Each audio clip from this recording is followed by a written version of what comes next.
this is from the Associated Press. It says Trump says Islamic State group leader was killed in a joint U.S.-Nigerian mission. I did actually mention this earlier in the streams if you guys weren't paying attention. But the U.S. did say, hey, Nigeria, we're going to help you out with this crisis with, Christians being killed. Now, there's been some dispute internationally as to whether or not this is a genocide or not, but Christians are being targeted by Muslims in Nigeria for death. And, the Christian community has pled with the United States for quite some time. Finally, Trump said, yeah, we'll help you out with this. And I guess this is part of this partnership. U.S. and Nigerian forces killed a leader of the Islamic State group in Nigeria, a mission carried out on Friday, U.S. President Donald Trump said. Trump announced that the joint operation in Africa's most populous country in a late-night social media post. He said Abu Bakr al-Mainouki was second in command of the Islamic State group globally and thought he could hide in Africa, but little did he know we had sources who kept us informed on what he was doing. Al-Mainouki was viewed as the key figure in IS organizing and finance, and had been plotting attacks against the United States and its interests. According to an official who spoke on condition of anonymity because they were not authorized to share sensitive information. Yeah, this is something that's interesting. And this is something a lot of people don't really take into account because they're like, oh, we shouldn't be going to, foreign territories and attacking their people. And generally, I agree. However, the Islamic State does target Americans and does target the United States of America. So it's fair play to go after the enemies of the United States of America. Nigerian President Bola Tinubu confirmed the operation and said al-Mainouki was killed alongside several of his lieutenants during a strike on his compound in the Lake Chad Basin. The joint operation is the latest by both countries since their new security partnership that was kicked off last year after Trump claimed Christians were being targeted in Nigeria's security crisis and threatened U.S. military intervention. Residents and security analysts have said Nigeria's security crisis affects both Christians predominantly in the south and Muslims who are the majority in the north. According to the spokesperson for the Nigerian military task force that carried out the Friday operation, the mission was a highly complex precision air-land operation. It was carried out during 3 hours of darkness early Saturday without any casualties or loss of assets. His elimination represents the single most consequential counterterrorism outcome in the region since the inception of the operation in 2015.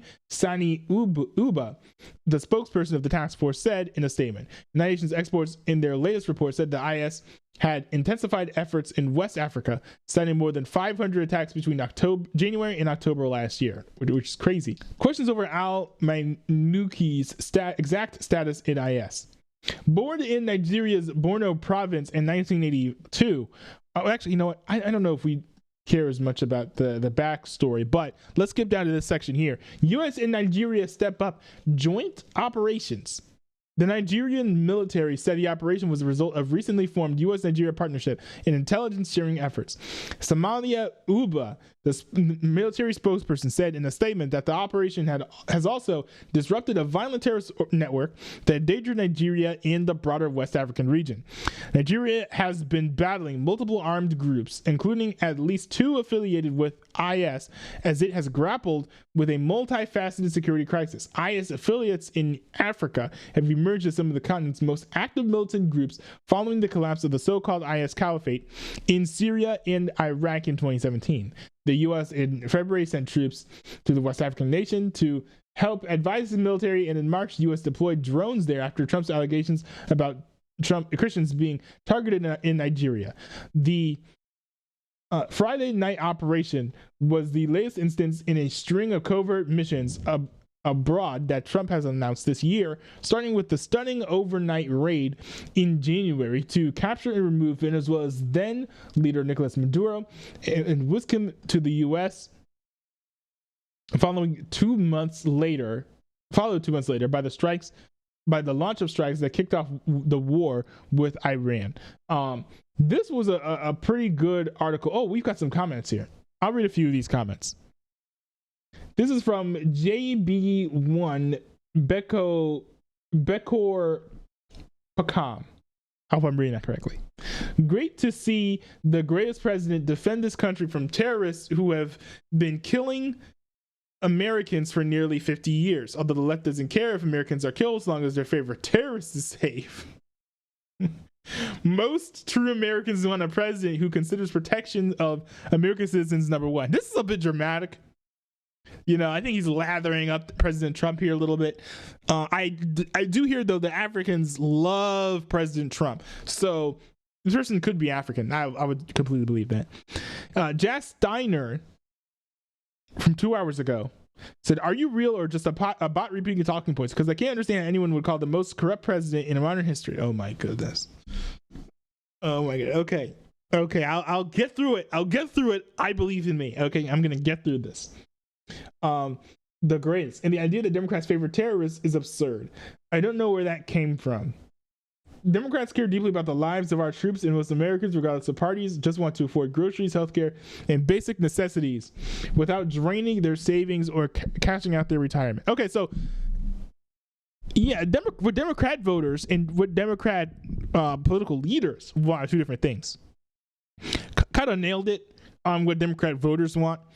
I will say, though, that a lot of voters are a lot more sympathetic to terrorists than Republican voters, right? So Democrat voters are not going to be as interested in us going after international terrorist organizations, for example. They also are a lot more likely to say, let's say that some terrorist from IS comes to the United States and blows up a bus full of American civilians.